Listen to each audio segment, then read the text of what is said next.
आज घरी बोंबलाचा बेत आहे। हे माझ्या आईने बोंबील साफ करून चिरून ठेवलेले, ते मी फ्रीजरमधून बाहेर काढून त्याला मीठ आणि लिंबूचा रस लावलेला आहे।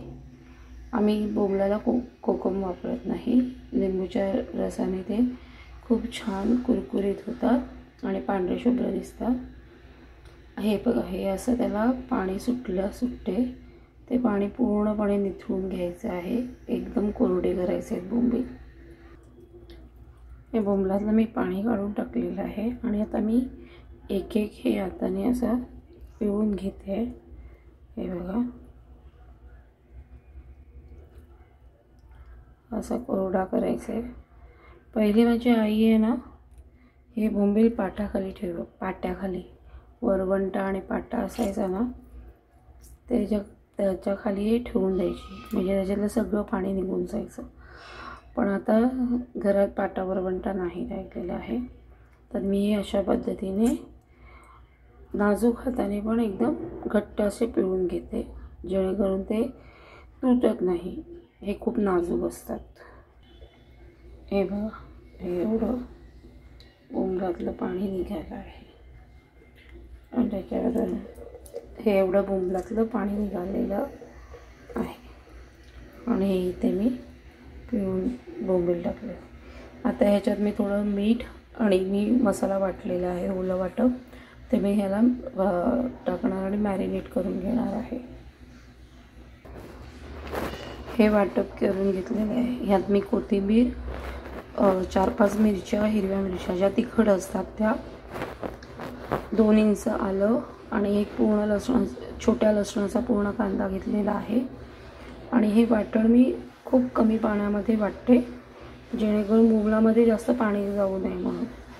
आता इथे हे मी हिरवं वाटण टाकत आहे बोंबलाला मॅरिनेट करायला। हे वाटप टाकलेलं आहे हिरवं, आणि मी थोडंसं मीठ टाकते, कारण का मी ह्याच्या आधी मीठ घेतलेलं, पण ते पाणी जेव्हा निथळून टाकतो ना, तेव्हा त्याच्यावर मीठ निघून जाते, म्हणून थोडंसं आता मीठ अजून ॲड करते त्याच्यामध्ये। आता हे सगळं मी पूर्ण बोंबलाला लावून घेणार आहे वाटप, चांगल्या प्रकारे लावून घ्यायचं।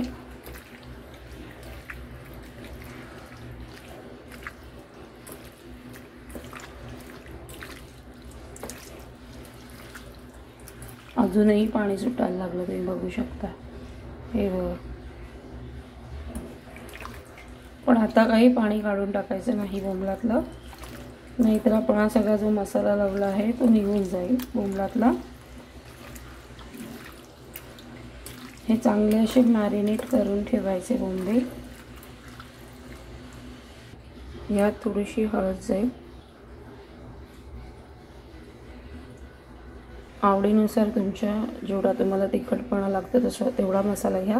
हा मसाला मी घरी बनवलेला आहे आमच्या कोकणी पद्धतीने, तो खूप तिखट असतो, तर आम्हाला सगळ्यांना तिखट खायची खूप सवय आहे, तर मी इथे हा 2 ते 2.5 चमचे मसाला घेईन।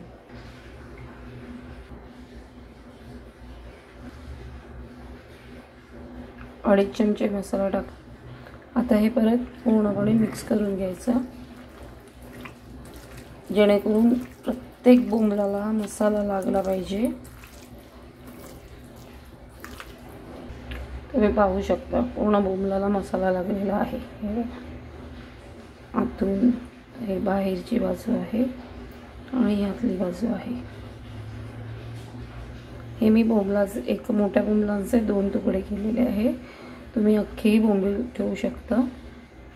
तुम्हाला जर आता लगेच तळायचे असतील तरीही तळू शकता, पण एक 15-20 मिनिटांनी तळलात तर तो मसाला चांगला बोंबलामध्ये मुरतो आणि त्याची टेस्ट खूप कमालची लागते। तर माझं तरी म्हणणं आहे की तुम्ही हे 15 ते 20 मिनिटं असंच मॅरिनेट करून ठेवा। 20 मिनिटं होऊन गेलेली आहेत आणि हे मॅरिनेट केलेले बोंबील बघा, तुम्ही बघू शकता इथे पाणी सुटलं आहे बोंबलाला, तरी म्हणजे बोंबील खूप पाणी सोडतात। आणि मी आता त्याच्या कोटिंगसाठी इथे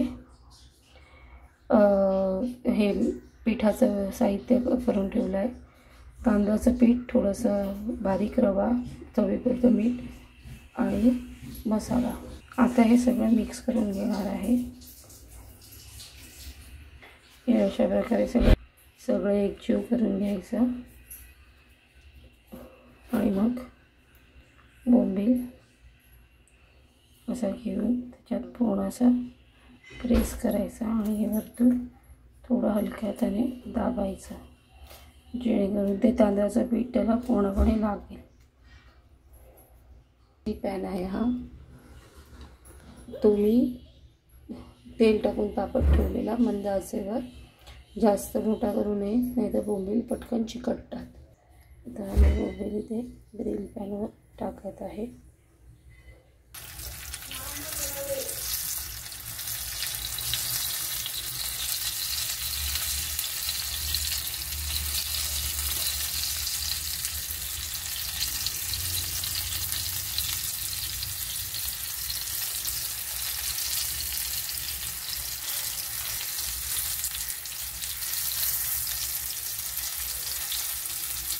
ही अशी एक बॅच बोंबलाची मी फ्राय करायला टाकली आहे. तुम्ही पाहू शकता बोंबील थोडेसे शिजलेले आहेत, म्हणजे ते खालून बरोबर शिजत आले आहे. नाही पूर्णपणे आता पीठ वरचं एकदम वाफवलं गेलं ना की मग ते परतायचं. लगेच घाई करायची नाही बोंबील परतताना. माझी आई बोलते बोंबील तळणं आणि बोंबील तळणं म्हणजे सोनार काम आहे. हे बघा 5-10 मिनिटांनी बोंबील बघायचे परतून मागची बाजू शिजली होती. तर तुम्ही बघू शकता का चांगली खरपूस शिजली गेलेली आहे. आमच्याकडे थोडेसे कुरकुरीत लागतात, ओलसर नाही आवडत, म्हणून मला ते असे लालसर करावे लागतात. हां, माझे बाबा ओलसर खातात, त्यांना आवडत नाही, ते याला कोळसा झालेलं बोलतात. तर त्यांच्यासाठी वेगळे भाजते. तर हे बघा, हे असे एकाच बाजूने चांगले मस्त शिजले गेले आहे, भाजले गेले. तुम्ही पाहू शकता बोंबील दोन्ही बाजूने एकदम खरपूस भाजले गेलेले आहेत.